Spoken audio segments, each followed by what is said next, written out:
हर हर महादेव। शिवलिंग पर कौन सा अनाज चढ़ाने से मिलता है कौन सा फल? पितृ दोष से संतान प्राप्ति तक। आइए जानते हैं इसके उपाय। भगवान शिव को भोलेनाथ के नाम से भी जाना जाता है क्योंकि वह ऐसे भोलेनाथ हैं जिन्हें आप एकमात्र जल चढ़ाकर भी प्रसन्न कर सकते हैं। शिव की आराधना जीवन के कई कष्टों से भी छुटकारा दिला सकती है। यूँ तो भगवान शिव पर जल और शहद से लेकर दूध, धतूरा और बेलपत्रों तक बहुत कुछ चढ़ाया जाता है, लेकिन क्या आप जानते हैं कि शिव जी को अलग अलग अनाज अर्पित करने से आप अपने जीवन की कई परेशानियों से भी मुक्ति पा सकते हैं। आइए जानते हैं कि शिवलिंग पर कौन सा अनाज चढ़ाने से कौन सा आपको फल प्राप्त होता है।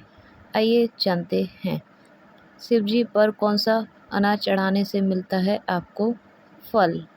नंबर 1, शिवलिंग पर जब आप पूजा करते हुए काले तिल चढ़ाते हैं तो मान्यता है कि जन्म जन्मांतर के पाप नष्ट हो जाते हैं। काले तिल चढ़ाने से पितृ दोष भी शांत होता है, साथ ही इससे राहु के दुष्प्रभाव भी शांत होते हैं। नंबर 2, शिवलिंग पर चावल चढ़ाना बेहद शुभ माना जाता है। शिवलिंग पर चावल चढ़ाने से अखंड लक्ष्मी की प्राप्ति होती है। ध्यान रखें कि शिवलिंग पर हमेशा साबुत चावल ही चढ़ाएं, टूटा हुआ चावल बिल्कुल भी न चढ़ाएं। नंबर 3, शिवलिंग पर जौ चढ़ाना भी शुभ माना जाता है।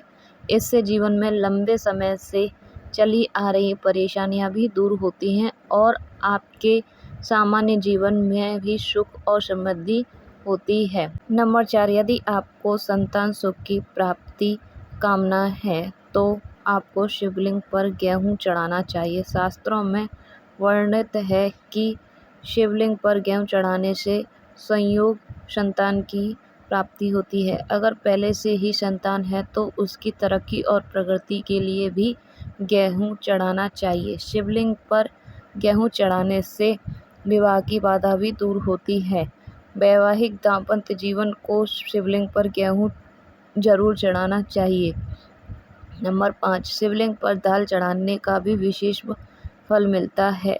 शिवलिंग पर चने की दाल चढ़ाने से अज्ञात ऋणों से व पितृ ऋण से भी आपको मुक्ति मिलती है। नंबर 6, वहीं शिवलिंग पर मूंग की दाल चढ़ाने से सभी प्रकार की मनोकामनाएं भी आपकी पूर्ण होती हैं। नंबर 7, शिवलिंग पर अरहर की दाल भी चढ़ाई जाती है। अरहर की पीली दाल चढ़ाने से तन, मन और धन से जुड़ी सभी प्रकार के दुख दूर हो जाते हैं।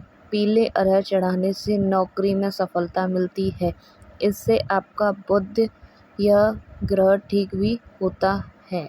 नंबर 8, वहीं जब आप शिवलिंग पर काली उड़द की दाल चढ़ाते हैं तो आपके जीवन में शनि से जुड़े सभी प्रकार के अशुभ प्रभाव भी आपके समाप्त हो जाते हैं। Thank you for watching this video. Please subscribe to my YouTube channel. Please like my video and support me. धन्यवाद। आपका दिन शुभ हो। आपको कैसी लगी ये वीडियो प्लीज़ कमेंट में हर हर महादेव ज़रूर लिखें। धन्यवाद।